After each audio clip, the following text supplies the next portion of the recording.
किसान साथियों, आज इस कार्यक्रम में हमारे मेहमान हैं डॉक्टर विनोद कुमार, जो कि सह निदेशक हैं शस्य विज्ञान कृषि विज्ञान केंद्र धनौरी हरिद्वार। और आज आपसे एक बहुत ही महत्वपूर्ण विषय पर हम चर्चा करने जा रहे हैं, गन्ने में उर्वरक प्रबंधन और खरपतवार नियंत्रण। डॉक्टर विनोद कुमार, आपका कार्यक्रम में बहुत बहुत स्वागत है। धन्यवाद। डॉक्टर विनोद कुमार, हम सभी जानते हैं कि गन्ना भारत की प्रमुख नकदी फसल है और अगर इसकी अच्छी पैदावार होती है तो किसान की जो आय है, जिसको हम दोगुना करने की बात कर रहे हैं, उसकी जो आर्थिक व्यवस्था है, आर्थिक स्थिति है, वो सुधरती है। तो यदि उर्वरकों का हम सही ढंग से प्रयोग करें और इनमें खरपतवार का जो नियंत्रण है वो सही करें तो हम अच्छी फसल ले सकते हैं। हमारे किसान साथियों को बताएं कि इस समय गन्ने में जो उर्वरक प्रबंधन की स्थिति है वो क्या है। हम उर्वरक डाल चुके हैं, जो अंतिम डोज है वो बाकी है। गन्ना एक नगदी फसल है और किसान भाई इसमें अगर उर्वरकों का सही प्रबंधन करें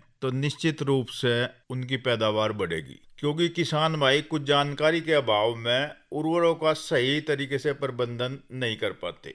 अब ये जून का महीना है, गन्ने में जो बुआई है यहाँ पर नॉर्थ इंडिया में फरवरी मार्च और गेहूं काटने के बाद अप्रैल में जो बुआई होती है वो हो चुकी है। और जो बुआई के समय गन्ने में जो उर्वरक डाले जाने होते हैं वो किसान डाल चुके हैं।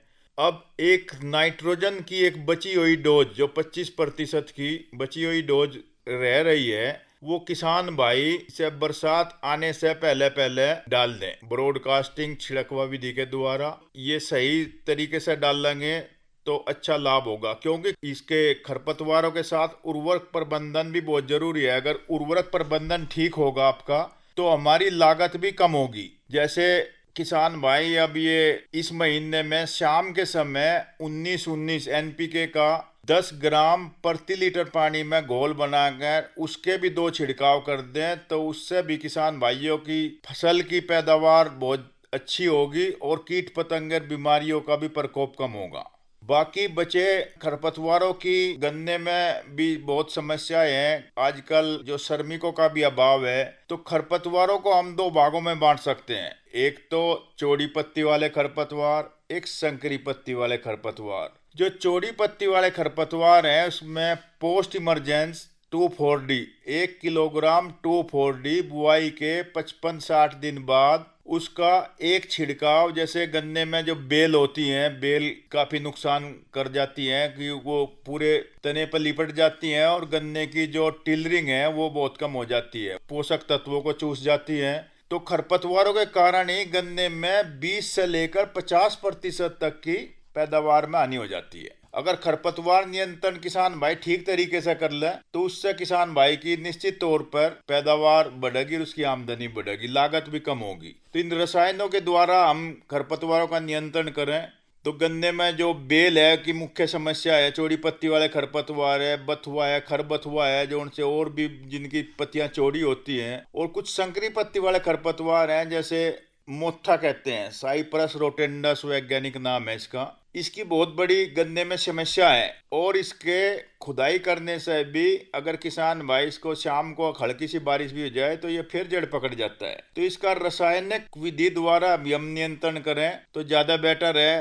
पोस्ट इमरजेंस जो खरपतवार नाशी है, हेलो सल्फ्यूरान मिथाइल, इसकी 36 ग्राम मात्रा प्रति एकड़ की दर से एक छिड़काव कर दें तो ये 14 से 25 दिन के बीच में ये जो मोथा है इसका नियंत्रण आसानी से हो जाता है और किसान भाइयों का खेत बिल्कुल साफ हो जाता है। जो खरपतवारों के कारण पोषक तत्वों की हानि फसल को होती है उससे बचाया जा सकता है। डॉक्टर विनोद कुमार, बड़े विस्तार से आपने ये बताया कि खरपतवार नियंत्रण हम कैसे कर सकते हैं। आपने रासायनिक विधि बताई, क्या कोई जैविक नियंत्रण भी हम कर सकते हैं? हाँ, जैविक नियंत्रण तो जो खरपतवारों के लिए तो इतना सक्सेस नहीं अभी है, लेकिन जो कीट पतंगे लगते हैं, चोटी बेधक है, इनके लिए जैविक नियंत्रण हम कर सकते हैं। उसके लिए ट्राइकोविट के जो कार्ड आते हैं तो वो 25 से 30 जो कार्ड हैं आप उपयोग कर सकते हैं और उसमें दूसरे ट्राइकोविट कार्ड में जिसमें 50 से 60 हजार अंडे होने चाहिए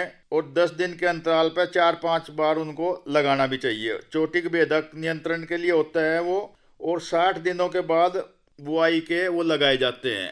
उससे जो चोटी बेधक कीट है जिसके कारण ज्यादा हानि होती है, तो उसका नियंत्रण हम कर सकते हैं। ट्राइकोग्रामा किलोनिस एक ये पैरासाइट होता है, ये इनके ट्राइकोविट कार्ड लगा दिए जाते हैं तो वह धीरे धीरे उसका नियंत्रण आसानी से कर लेते हैं।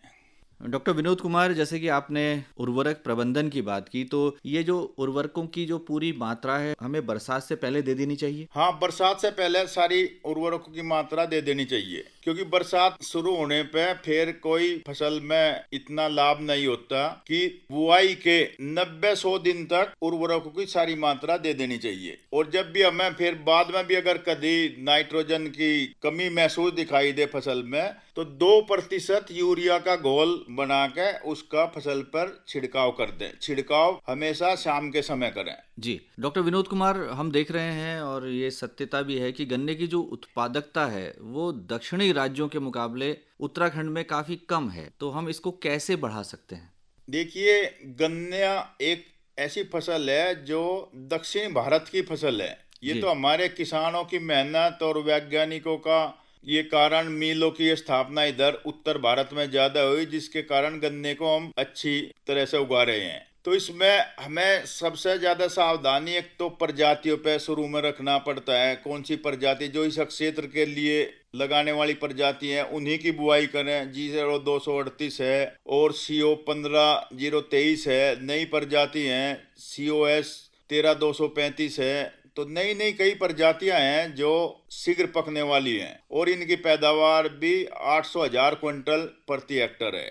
ये तो औसत उपज है, लेकिन हमारे किसान भाई उत्तर भारत में भी 1500 1800 क्विंटल प्रति हेक्टर इनकी पैदावार ले रहे हैं। पहले तो वैरायटी अच्छी हो और उर्वरकों का प्रबंधन ठीक से करें। हम अपनी मिट्टी का जो स्वास्थ्य है उसकी भी कभी जांच करा लेनी चाहिए। उसमें उसके अनुसार ही जो पोषक तत्वों की कमी है वो डालने चाहिए। खरपतवार नियंत्रण ठीक से करें। सिंचाई प्रबंधन भी ठीक होना बहुत जरूरी है। कुछ किसान भाई गन्ने में हर टाइम ही पानी खड़ा रखते हैं, तो उससे भी गन्ने की अच्छी पैदावार नहीं हो पाती है। तो सिंचाई प्रबंधन भी ठीक से करें, खरपतवार प्रबंधन ठीक से करें और जो बीमारी प्रबंधन है वो ठीक से करें, कीट प्रबंधन ठीक से करें। तो इस तरह से हम गन्ने को शुरू से ही लेकर प्रजाति से लेकर और कीट प्रबंधन तक, फसल सुरक्षा तक सारे ये तत्व का उसमें ठीक से मैनेजमेंट करें, तो हमारी पैदावार भी यहाँ पर 1500-1800 क्विंटल प्रति हेक्टर हो सकती है और हो रही है। जी डॉक्टर विनोद कुमार, आपने सही कहा कि किसानों को जानकारी होनी चाहिए। हमारा आज का किसान काफी समझदार है, वो जानकारी एकत्र कर रहा है। यदि हम आपके शस्य विज्ञान विभाग की बात करें, कृषि विज्ञान केंद्र धनौरी हरिद्वार की, आप सह निदेशक हैं, आप बताएं कि किस तरह की जानकारी आप उपलब्ध करा रहे हैं जो स्थानीय किसान हैं? प्रशिक्षण भी कोई आप चलाते हैं, उनको जागरूकता अभियानों में शामिल करते हैं? हाँ, गन्ने के विषय पर भी ग्रामों में जाकर ट्रेनिंग करते हैं किसानों को। 20-20, 30-30 के समूह में गोष्ठी भी करते हैं और कृषि विभाग जो गन्ना विभाग जो गोष्ठी करता है उसमें भी हम भागीदारी निभाते हैं। किसानों को नई नई प्रजातियों के बारे में जानकारी देते हैं, नई नई सोविंग मेथड के बारे में जानकारी देते हैं, कितनी दूरी पर बुआई करनी है और बुआई करने के समय कौन कौन सा फर्टिलाइजर डालना है, क्योंकि नाइट्रोजन, फास्फोरस, पोटास ये 3 मेजर फर्टिलाइजर हैं। तो इसमें पोटास कभी कभी किसान भाई डालते ही नहीं, DAP डाल देते हैं, तो उससे उसमें जो पौधे में है बीमारियों से लड़ने की ताकत कम हो जाती है। तो हम उसे संतुलित मात्रा में कैसे उर्वरकों का प्रबंधन करना ये भी बताते हैं। और कौन कौन सी दवाई, अनावश्यक दवाई ना डालने आप, कि हमारे खेत में बीमारी लग रही है, आप कीटनाशी डालते चले जा रहे हैं। अगर कोई कीट लग रहा है तो कोई इसके फंजीसाइड डाल देते हैं। तो इस बारे में हम जानकारी देते हैं किसानों को कि अनावश्यक आप दवाई ना डालें और रसायनों की एक्स्ट्रा ज्यादा मात्रा भी ना डालना है, जिससे हमारे जो वो पौधा है, अगोला है, उसको पशु भी खाते हैं। और ज्यादा अगर रसायनों की मात्रा डाल लेंगे उनके पशुओं के स्वास्थ्य पर भी प्रभाव पड़ता है, पशुओं में बांझपन की समस्या उत्पन्न हो जाती है। तो हम किसानों को यही समझाते हैं कि संतुलित मात्रा में उर्वरक प्रबंधन करें और संतुलित मात्रा में ही रसायनों का उपयोग करें। ज्यादा रसायनों का उपयोग करें, अपनी लागत बढ़ाओगे आप और अमूमन हेल्थ पर भी उसका नुकसानदायक होती है।